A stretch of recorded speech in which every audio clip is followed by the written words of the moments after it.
One day, my neighbor caught me by surprise and asked me to tell him a story that he said would illustrate the ethics of your religion. A story that he said would persuade me and help me appreciate Islam.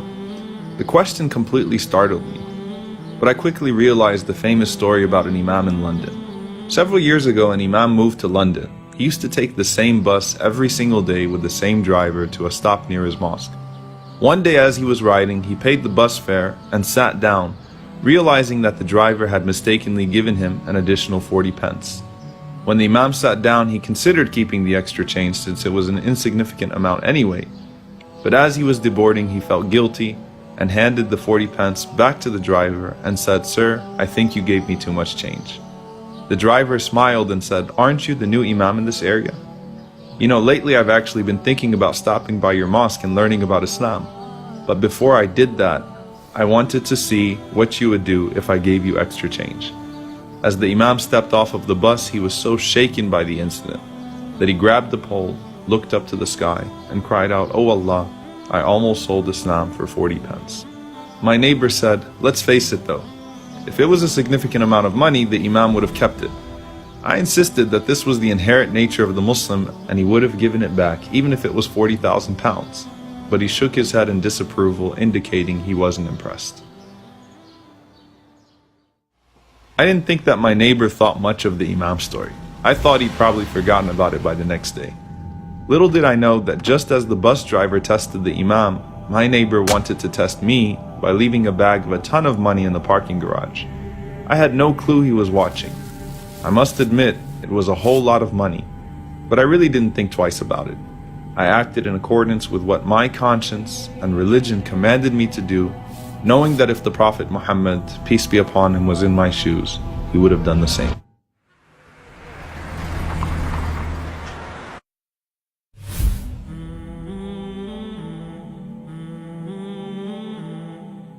I had to find a way to get it back to its owner. I posted signs, I made calls, but got absolutely no response. People must have thought it was some kind of scam.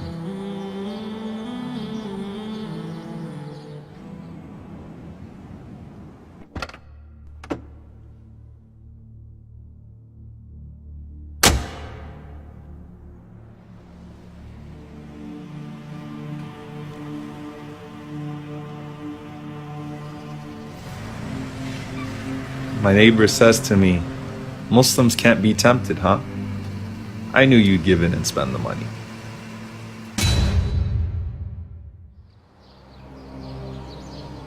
So I told him what happened. "I'm not here to defend myself," I said. "But what I'd really like to do is teach you what our Prophet Muhammad, peace be upon him, taught us." I gave him the donation receipt from the charity to which I donated the money and informed him that the car I was driving was actually my uncle's car, which I was borrowing because my car had to be fixed. So then I asked him, "Have you filed your taxes for the year yet? I think we should get this receipt to your CPA."